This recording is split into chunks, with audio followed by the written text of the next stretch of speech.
প্রতিদিন সকালে ঘুম থেকে উঠে আমরা প্রথমেই কি করি? দাঁত ব্রাশ করি। কিন্তু যদি সেই টুথপেস্টে এমন কিছু থাকে যা নিয়ে এখনো পুরো বাংলাদেশে আলোচনা চলছে। সোশ্যাল মিডিয়ার অনেকেই বলছেন টুথপেস্টে প্লাস্টিক পাওয়া গেছে, আবার কেউ বলেছেন এগুলো ব্যবহার করলে কি শরীরের ক্ষতি হবে। আসল সত্যটা কি? আজকের ভিডিওতে আমরা জানবো গবেষণায় কি পাওয়া গেছে, কোন বিষয়গুলো নিশ্চিত আর কোন বিষয়গুলো এখনো গবেষণা চলছে। তাই ভিডিওটি সম্পূর্ণ দেখুন।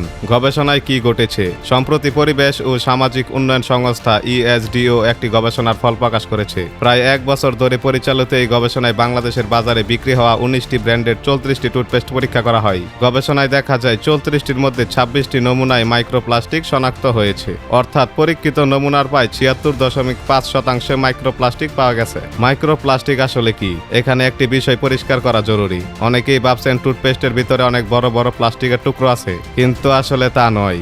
মাইক্রোপ্লাস্টিক হলো অত্যন্ত ছোট প্লাস্টিক যা খালি চোখে দেখা যায় না। গবেষণায় আর কি পাওয়া গেছে? গবেষণায় বলা হয়েছে প্রতি 100 গ্রাম টুথপেস্টে 20 থেকে 320টি পর্যন্ত মাইক্রোপ্লাস্টিক কণা পাওয়া গেছে। এছাড়া পরীক্ষা করা শিশুদের কিছু টুথপেস্টেও মাইক্রোপ্লাস্টিক শনাক্ত হয়েছে। গবেষণাটি জাহাঙ্গীরনগর বিশ্ববিদ্যালয়ের পরিবেশ বিজ্ঞান বিভাগের পরীক্ষাগারে সম্পন্ন হয়। এটা কি স্বাস্থ্যের জন্য বিপজ্জনক? এটাই সবচেয়ে বড় প্রশ্ন। বর্তমানে বিজ্ঞানীরা মাইক্রোপ্লাস্টিকের সম্ভাব্য স্বাস্থ্য ঝুঁকি নিয়ে গবেষণা করছেন। কিছু গবেষণায় সম্ভাব্য প্রভাবের কথা বলা হলেও টুথপেস্টের এই নির্দিষ্ট মাত্রার মাইক্রোপ্লাস্টিক মানুষের স্বাস্থ্যে কি প্রভাব ফেলে সে বিষয়ে এখনো চূড়ান্ত বৈজ্ঞানিক সিদ্ধান্ত নেই। তাই অযথা আতঙ্কিত না হয়ে নতুন গবেষণা ও সংশ্লিষ্ট কর্তৃপক্ষের নির্দেশনা অনুসরণ করাই সবচেয়ে ভালো। এখন কি করবেন? আপনি যদি এই খবর শুনে চিন্তিত হন তাহলে আতঙ্কিত হওয়ার প্রয়োজন নেই। বিশ্বস্ত কোম্পানির পণ্য ব্যবহার করুন। যে কোনো নতুন সরকারি নির্দেশনা বা BSTI এর সিদ্ধান্ত অনুসরণ করুন এবং সোশ্যাল মিডিয়ার গুজব এড়িয়ে চলুন। যাচাই করা তথ্যের উপর বিশ্বাস রাখুন।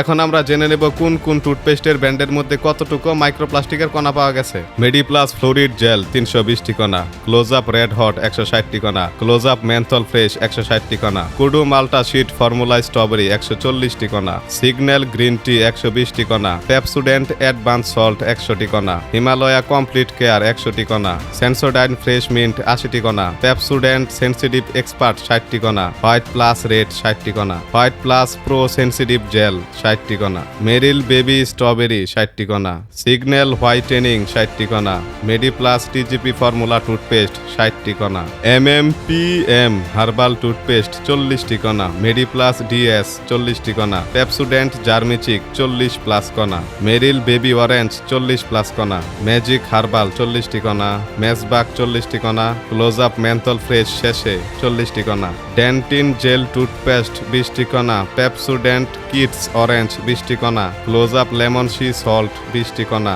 ব্রাশ আপ হোয়াইটেনিং জেল 20টি কণা, হোয়াইট প্লাস প্রো সেন্সিটিভ 20টি কণা। এই 26টি টুথপেস্টের মধ্যে মাইক্রোপ্লাস্টিকের কণা পাওয়া গেছে। বাকি 8টি ব্র্যান্ডের মধ্যে গবেষণা চলছে। প্রিয় দর্শক, আজকের ভিডিওতে আমরা জানলাম টুথপেস্টে প্লাস্টিকের টুকরো নয়, বরং কিছু নমুনায় মাইক্রোপ্লাস্টিক শনাক্ত হয়েছে বলে একটি গবেষণায় দাবি করা হয়েছে।